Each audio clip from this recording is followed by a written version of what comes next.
মনে স্টুডেন্টস, এই বছরই তোমরা যারা বিভিন্ন এন্ট্রান্স এক্সাম দিচ্ছ, সেটা যেই মেন হতে পারে, যেই অ্যাডভান্সড হতে পারে, বা ডব্লিউবি জেইর জন্য যারা প্রিপেয়ার্ড হচ্ছ, তাদের সবার জন্য এই ভিডিওটা। এবং যারা এটা নিয়েও যথেষ্ট দোনামোনায় আছো যে আমি তো জানি যে আমি কখনোই এমন র্যাঙ্ক করতে পারবো না যে একটা টপ কলেজে অ্যাডমিশন হয়ে যায় এই এন্ট্রান্সের মাধ্যমে, তো তাহলেও কেন আমি এই এন্ট্রান্স এক্সামের জন্য পরিশ্রম করব? এবং এই ভিডিওটা আমি তাদের জন্য করছি যারা একটা এন্ট্রান্স এক্সামের জন্য মন প্রাণ দিয়ে পরিশ্রম করে এবং আলটিমেটলি হয়তো মনের মতো র্যাঙ্ক পায় না বা পছন্দের কলেজ, পছন্দের ব্রাঞ্চ পায় না। তাদের জন্য দেখো, আমি তোমাদের পরিষ্কারভাবে একটা কথা বলে দিতে চাই, শুধু এন্ট্রান্স এক্সাম নয়, যে কোনো এক্সাম মাথায় রাখবে kind of win win situation. আর আরো এই সমস্ত এন্ট্রান্স এক্সাম তো আরো বেশি, যে তোমার জিতই হচ্ছে, বেসিক্যালি তোমার অজান্তেই তুমি কিন্তু জিতেই যাচ্ছ, যদি তুমি একটাই শর্ত কি না, সেই এন্ট্রান্স এক্সামের জন্য যদি তুমি মন প্রাণ দিয়ে পরিশ্রম করো, প্রিপারেশন নাও। কারণ আলটিমেটলি একটা কম্পিটিশন, তো সেখানে কয়েক লাখ স্টুডেন্ট এক্সাম দিচ্ছে। তো এই টাইপের এক্সামগুলোয় এত স্টুডেন্ট এক্সাম দিচ্ছে, সেখানে কখনোই যারা সবাই মন প্রাণ দিয়ে পরিশ্রম করছে সবাই ভালো র্যাঙ্ক পেয়ে যাবে, সেটা কখনো সম্ভব নয়। এবং এটাও মাথায় রাখতে হবে যে কলেজের সংখ্যাও সীমিত, সেখানেও যে সিট সংখ্যা সেটাও সীমিত। তো কখনোই এটা সম্ভব নয় যে ভালো প্রিপারেশন নেওয়া মানেই তুমি পার্টিকুলার কোনো কলেজে কোনো ব্রাঞ্চ নিয়ে পেয়ে যাবে, অ্যাডমিশন পেয়ে যাবে। কিন্তু যেটা মেন ফেসিলিটি বা যেটা মেন অ্যাডভান্টেজ তোমরা পাবে, যে সেই এক্সাম দেওয়ার জন্য যে প্রিপারেশনটা নিয়েছো না, তার ফলে যারা এই প্রিপারেশন নিচ্ছে না তাদের চেয়ে অনেক অনেক বেশি এগিয়ে যাচ্ছ তোমরা, অনেক অনেক বেশি। শুধু যে শিখছো বা জানছো তা নয়, তার সাথে সাথে একটা কিছুকে টার্গেট করার জন্যে যে প্রিপারেশনের যে মেন্টালিটি অনেক আগে থেকে নেওয়া, সেই ব্যাপারটার সাথেও নিজেকে হ্যাবিচুয়েট করে ফেলছো, যেটা একটা অভ্যাসে পরিণত হয়ে যাচ্ছে। এবং এই অভ্যাস যদি তুমি বজায় রাখতে পারো, এবং নর্মালি একটা অভ্যাস হয়ে গেলে অটোমেটিক্যালি হয়ে যায়, যে একটা প্রেসারাইজড সিচুয়েশনে থেকে বা একটা পার্টিকুলার কোনো গোলকে টার্গেট করে তার জন্য প্রিপারেশন নেওয়া, তার জন্য একটা ডিসিপ্লিন লাইফ লিড করা, রুটিন মাফিক পড়াশুনো করা, প্রতিটা সাবজেক্ট খুঁটিয়ে খুঁটিয়ে পড়া, প্র্যাকটিস করা, ডিপিপি, দেন বিভিন্ন মক টেস্ট দেওয়া, এই যে অভ্যাসটা থেকে যাচ্ছে না, এটাই যখন তুমি সত্যিই কোনো বিটেক কলেজে অ্যাডমিশন নেবে, দেখো একটা সরকারি কলেজে না হলেও প্রাইভেট কলেজে তো হয়ে যাই, ওকে, ডাইরেক্ট অ্যাডমিশনের মাধ্যমে হোক বা কাউন্সিলিং এর থ্রু দিয়ে হোক, যাদের প্রিপারেশন ভালো থাকে, দেখো যেই মেনের জন্য যারা প্রিপেয়ার্ড হচ্ছে একদম লাস্ট 6 মাস ধরে বা আরো আগে থেকে, যারা অনেকে 1 বছর 2 বছর ধরে প্রিপারেশন নেয় এই টাইপের এক্সামের জন্য, তো যারা সেই জন্য পার্টিকুলার এই টাইপের একটা কম্পিটিটিভ এক্সামে ভালো যাতে করতে পারে তার জন্য যারা প্রিপারেশন নিচ্ছে, তারা অনেকটা এগিয়ে থাকে, ওকে। তো তারা নর্মালি মনের মতো কলেজ না পেলেও, যে র্যাঙ্কের মাধ্যমে একদম টপ লেভেলের টায়ার 1 কলেজে অ্যাডমিশন পাওয়া যায়, সেটা যদি নাও পায়, কিন্তু তাও কিন্তু এমন র্যাঙ্ক মোটামুটি করে যার মাধ্যম দিয়ে কাউন্সিলিং এর থ্রু দিয়েই হয়তো প্রাইভেট কলেজে হয়ে যায়।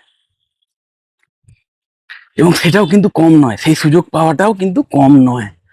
কারণ আলটিমেটলি তুমি পড়াশোনার সুযোগটাও পাচ্ছ তোমার পার্টিকুলার সেই পছন্দের ব্রাঞ্চ নিয়ে, হয়তো সেই পছন্দের কলেজে পাচ্ছ না, কিন্তু সেই ব্রাঞ্চ নিয়ে পড়াশোনা করার সুযোগ পাবে 4 বছর ধরে। এবং সেটাই মেন ইম্পর্টেন্ট ফ্যাক্টর। কারণ তাহলে সেই যে কলেজেই তুমি অ্যাডমিশন পাও, সেখানে তুমি সেম ওয়েতে পড়াশোনা করবে আশা করি, কারণ তোমার সেটা অভ্যাস হয়ে গেছে। তোমার এইভাবে একটা ডিসিপ্লিনড ওয়েতে পড়াশোনা করার যে, বা একটা স্ট্রাকচার ফরম্যাটে পড়াশোনা করাটা একটা অভ্যাসে পরিণত হয়ে গেছে। তুমি আননেসেসারি সময় নষ্ট করো না, তুমি জানো যে কিভাবে একটা টার্গেটকে অ্যাচিভ করার জন্য পরিশ্রম করতে হয়, তার জন্য তুমি পুরোপুরি তোমার মেন্টাল প্রিপারেশন হয়ে গেছে, ওকে। তো এই জন্যই বলছি এটা উইন উইন সিচুয়েশন, যে যদি ভালো র্যাঙ্ক করে ভালো কলেজে, মানে সো কল্ড ভালো কলেজ, তোমাদের পছন্দের কলেজ, সেখানে যদি ভালো ব্রাঞ্চ নিয়ে পেয়ে যাও, তাহলে তো ভেরি ওয়েল অ্যান্ড গুড, সেটা তো উইন হলোই। এবং তার সাথে সাথে যদি নাও পাও, তোমার সেই কলেজে অ্যাডমিশনের সুযোগ, তাহলেও কিন্তু সেটা বিশাল বড় জয়, কারণ তুমি অনেকটা এগিয়ে গেছো, অনেকটা হ্যাবিচুয়েট হয়ে গেছো, তোমার মাইন্ডসেট অলরেডি ক্রিয়েট হয়ে গেছে। তো যে কারণে আমি তোমাদের বলবো, যারা এই যেই মেনের জন্য সামনের, ধরো ফার্স্ট সেশন তো হয়ে গেছে, সেকেন্ড সেশন হবে, দেন তারপর যেই অ্যাডভান্সড, ওকে, দেন WBJER এক্সামও আছে। তো এই প্রত্যেকটা এন্ট্রান্স এক্সাম দাও এবং এমন ভাবে দাও, মানে এমন ভাবে প্রিপারেশন নাও, এখনো মাসখানেক, মাস দুয়েকের ওপর সময় আছে। তো তার জন্যে একদম কম্পিটিটিভ মেন্টালিটি নিয়ে প্রিপারেশন নাও, যে আমাকে হার্ড অ্যান্ড সোল ট্রাই করতে হবে। ট্রাই করতে তো কোনো বাধা নেই, তো সেই প্রচেষ্টাটা করে যাও। যদি ইন ফিউচারে সত্যি বিটেকের মতো কোর্স করে, বিটেকের যে কোনো জব ওরিয়েন্টেড ব্রাঞ্চ হতে পারে, CSE, IDS, AIML, দেন EC, TRIPLE, ME, EE, civil, প্রত্যেকটাই জব ওরিয়েন্টেড ব্রাঞ্চ। তো যে যে যে যে যে বিষয় নিয়েই তুমি পড়াশোনা করতে চাও না কেন, সেই যে হ্যাবিটটা তোমার তৈরি হয়ে যাবে, সেইটা কিন্তু ভীষণভাবে কাজে দেবে তোমাদের। এবং যেটা তোমাদের মেন বা আলটিমেট গোল, কি বিটেক করার সময় যাতে সঠিকভাবে পরিশ্রম করে, পড়াশুনো করে, স্কিল বিল্ড করে, যোগ্যতা অর্জন করে একটা ভালো কোম্পানিতে চাকরি পাওয়া যায়, একটা ভালো কোম্পানিতে প্লেসমেন্ট পাওয়া যায়, বা এমন দক্ষতা অর্জন করা যায় যার বিনিময়ে উপার্জন করা সম্ভব, সেই দক্ষতাটা কিন্তু অর্জন করতে পারবে। তো অবশ্যই এই সমস্ত এন্ট্রান্স এক্সামগুলো অবশ্যই দাও, এবং তার জন্য প্রিপারেশনটা এমনভাবে নাও যেন তুমি সেখানে একটা র্যাঙ্ক করার জন্যই প্রিপারেশন নিচ্ছ, সেই লেভেলের প্রিপারেশন নাও।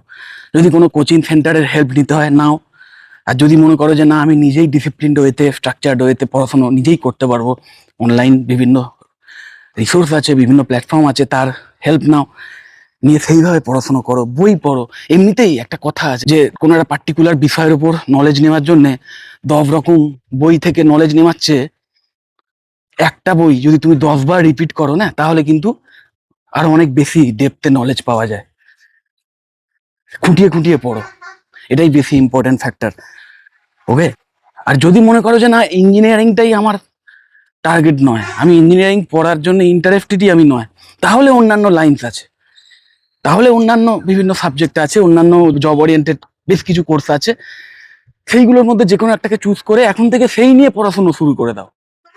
মাথায় রাখবে, ইঞ্জিনিয়ারিং পড়তে গেলে যে বিষয়গুলোর উপর এই এন্ট্রান্স এক্সামগুলো হয়, মোরলেস ফিজিক্স, কেমিস্ট্রি, ম্যাথামেটিক্স, এই তিনটেই, বিশেষ করে ফিজিক্স আর ম্যাথ, এই দুটো কিন্তু তোমাদের মোরাললেস যে কোনো ব্রাঞ্চেই কাজে লেগে যাবে। এর যে ডেপথ তোমাদের তৈরি হয়ে যাচ্ছে না, সেই ডেপথটা কিন্তু তোমাদের যে কোনো কোর ব্রাঞ্চে তো লাগবেই।